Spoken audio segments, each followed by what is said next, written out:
Assalamu alaikum ардактуу мусулмандар. Биздин кезекти жумушубуз адеттегидей өзүнүн мезгилинде бир убакыт жүзүмдүктөр жасайбыз. Сол жүзүмдүктөрдүн кезекти түрү. Сол адеттегидей түрү. Сонун корлоо жүйөсүн дагы бир көрсөткүм келип отур. Мына жерде 3-4 түп бар экен. Орындарын белгилеп сызып дайындап койдук. 5-60 метр. 5-60 метр узундугу. Сону bir 4 жеринен стойка кетет, 4-тусунан. Сол стойкке осы жүзүм түптерин жаткызабыз. Азыр мына белгилеп койгон, байкасаңыздар, траншейтасы 40-40, ени 10 сантиметр.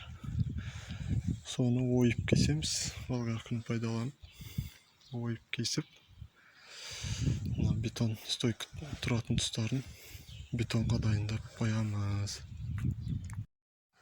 Жүзүмдүктүн стойка туратын орундарын оюп казып койдук. Аралары 1,86 сантиметрге тең. Және де жалпы периметри 30 сантиметр. 4 жагда квадрат 30 сантиметр. Тереңдиги 55-60 сантиметрге тең. Осыдан 4 тесик казып койдук. Сосын да бетиндеги тасты мындай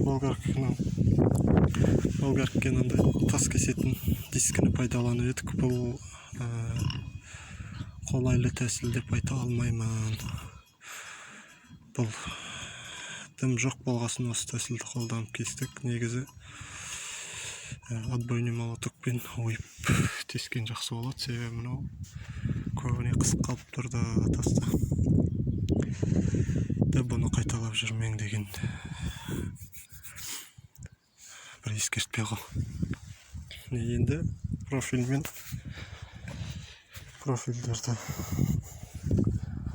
бізге керекті өлшемдермен керекті бейнемен жұмыс жасаймыз. Сосын осыған бетондаймыз. Стойканы мынандай жүйемен істеп жатырмыз. 40-40 профиль турба, қалыңдығы 1,5 мм. Соны 6 метрді бір стойкке 1,6 метрді пайдаланып отырмыз.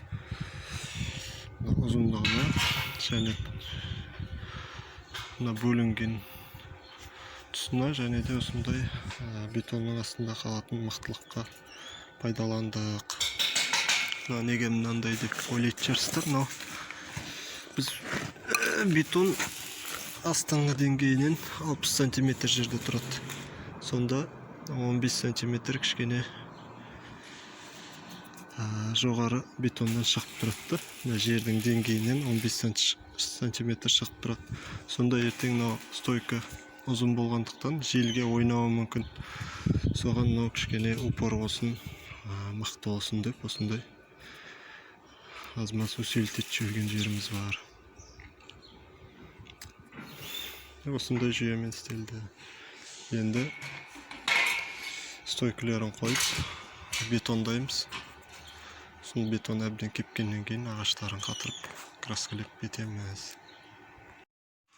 Жүзімдігіміздің шаруасын көп пайызға дейін азайттық. Ағаштарын жайдық. Ондық. Бұлай ені 10 сантиметр. 3-ке 10 ағаш қой, половой ағаш кәдімгі. Сондайды ортасынан жардырып, сондай дәрежеде құрастырдық. Ендігі қалған шаруа. Мынау жүзімдік биік болды. Біз ойлағандай болған жоқ, бүйтіп ойнап тұр. Енді біз қатырылған ағашқа тағы дополнительно сарайдың стропила тұрған орындарына тағы бекітіп кетеміз, тағы ойнамас үшін. Және айтып кететін нәрсе, мына жүзімдіктерге мына шуруп өте қолай екен. Сегіздік насаткамен қататын. Не үшін қолай?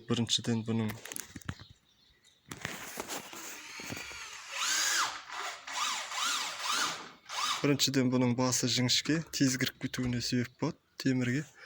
Және де мына сегіздік болғаннан кейін мына ағашқа қатырған кезде ағашты артқа қарай лақтырмайды. Күшпен өтіп кетеді екен. Әдетте біз кәдімгі басы фигурный насаткамен қататын шурупты пайдаланып жүредік. Мынау қолай екен. Мына шуруп өте қолай екен. Ұзындығы 5 см.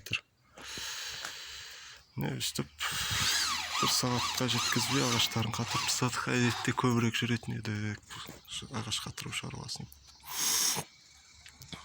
Енді мынадан стенкке қарай ойнамас үшін бір ағаш беркітеміз. Сол үшін ана жақта бір ағаш ауыстырып қойдық. Соны ортасынан жарып қатырып кетеміз. Міне, ардақты мұсылман бауырлар, осынша жүзімдіктер пайда болды. Жаңа айтып отқан мықтылық мынандай әдіспен істелді.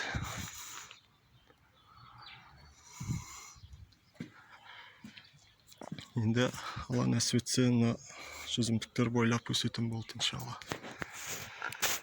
Жақсы бауырлар, пайдаланыңыздар.